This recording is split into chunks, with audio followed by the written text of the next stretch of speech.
여러분 안녕하십니까? 신기한 한자 공부. 오늘은 가짜가를 보겠습니다. 가짜란 말은 거짓을 참인 것처럼 꾸민 것이죠. 그리고 거짓가라고도 합니다. 거짓은 사실과 어긋나거나 사실처럼 꾸민 것을 말합니다. 가짜가 거짓가. 피노키오가 거짓말을 많이 해서 거짓말쟁이가 되었습니다. 코가 길어지고 있죠. 그러면 거짓가, 이 말에 대해서 살펴보겠습니다.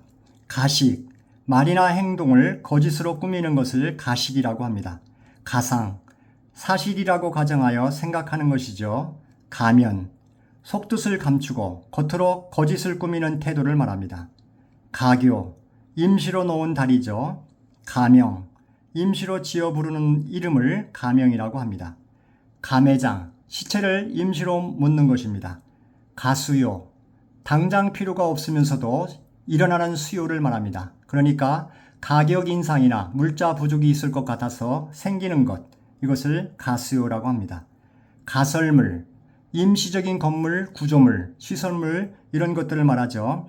가면허, 정식 면허가 나오기 전까지 임시로 주는 면허, 가면허. 농가성진, 장난삼아 한 것이 진심으로 한 것 같이 될 때 농가성진이라고 합니다. 호가호의, 남의 권세를 빌려 위세를 부리는 것입니다. 그러니까 여우가 호랑이의 힘을 빌려 잘난 체하며 건방을 떠는 것이죠. 호가호의. 그러면 가도멸객도 보겠습니다. 여기서 가가 됩니다. 네이버 사진에서는 가도멸객을 다른 나라의 길을 임시로 빌려 쓰고 나중에는 그 나라를 쳐서 멸망시키는 것으로 되어 있습니다. 이때 멸자 대신에 7벌자를 써서 가도벌객이라고도 합니다. 가도벌객, 가도멸객 같은 말입니다. 그러면 거짓가를 보겠습니다. 위에 한자에서 사람인이 붙습니다. 총 11액입니다. 그러면 먼저 가도멸객, 이것에 대해서 잠시 살펴보겠습니다. 지금 춘추 전국시대 중국이죠. 중국은 하나라, 은나라, 주나라, 주나라 다음이 춘추 전국시대입니다. 그 다음은 진나라, 한나라, 위진 남북조 시대죠. 그리고 수나라로 이어집니다. 당나라, 송나라, 원나라, 명나라, 청나라로 쭉 이어지죠. 그래서 춘추 전국시대 지도에 진나라가 있었습니다. 좀 제법 크죠. 그 밑에 조금 작은 우나라와 괭나라가 차례차례로 있습니다. 그래서 진나라는 욕심이 났습니다. 괭나라를 쳐서 우나라 왕에게 아주 공손하게 길을 잠시 빌려달라고 요구합니다. 물론 진상품인 명마와 보석을 주면서 괭나라를 멸망시키면 거기서 얻은 재물의 절반까지 주겠다며 달콤한 말로 설득합니다. 이때 우나라의 궁직이라는 이름을 가진 현명한 신하가 있었습니다.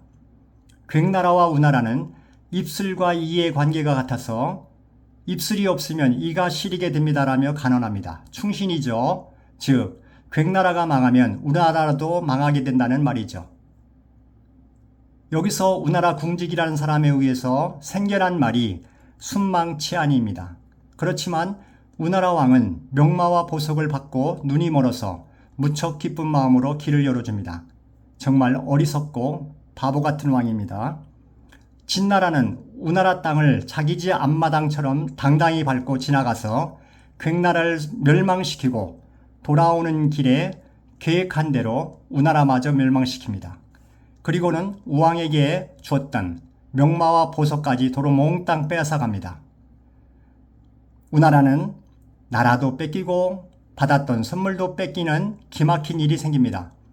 생각하거나 판단한다는 정신인 멘탈이란 말이 있습니다. 멘탈이 붕괴되어 멘붕이 왔겠죠. 줬다 뺏는 진나라도 참으로 인정머리 없어 좀스럽고 야박하게 보입니다. 품위가 떨어져 유치하다 못해 천박한 생각까지 드네요. 저만 그런가요? 결국 우나라 왕은 길을 빌려준 대가로 진나라에게 나라를 갖다 바친 꼴이 됐습니다. 이것이 가도멸객 또는 가도벌객이라고 합니다. 과거에 우리나라에도 이런 일이 있었죠. 일본이 조선에게 가도멸객이란 말처럼 명나라를 치려고 조선에게 길을 잠시 빌려달라는 정명가도의 요구를 했습니다. 조선이 거절했습니다. 그런 이유로 1592년에 일본은 임진왜란을 일으킵니다. 명나라를 받들던 조선 입장에서는 길을 빌려줄 수는 없었을 겁니다. 그로 인해 받은 피해는 엄청나죠. 그래서 국방을 튼튼히 하고 국력을 키워야 하는 것 같습니다. 그러면 위에 한자, 사람인이 부수고 총 11액이죠.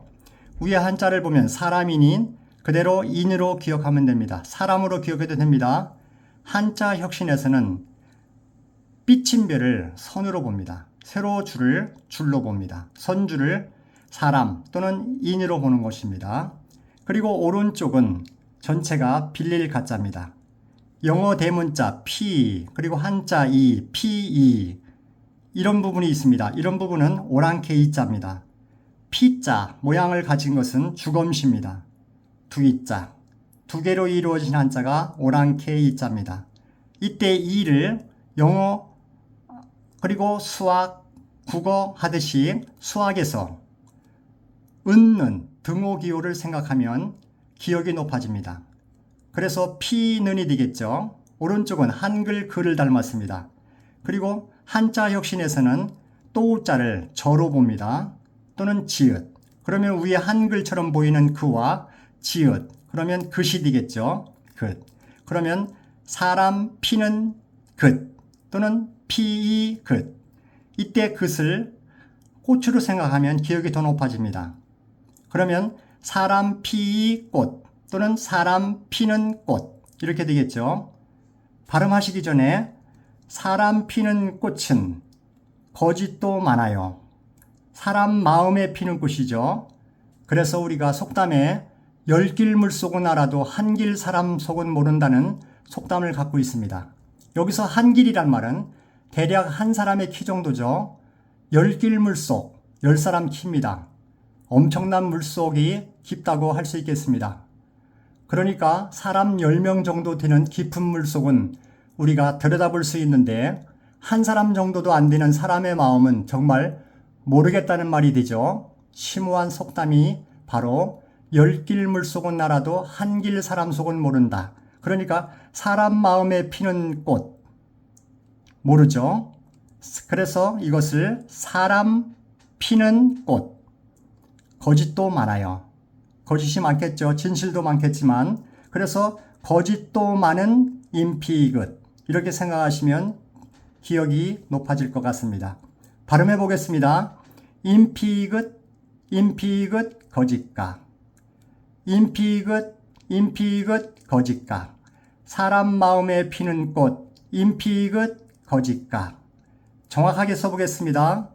하나 둘 셋 넷 다섯 여섯 일곱 여덟 아홉 열 열하나 그래서 11액입니다. 사람 마음에 피는 꽃 인피긋 또는 인피는 꽃 거짓가 감사합니다. 좋아요 구독 부탁드리겠습니다. 복 많이 받으세요.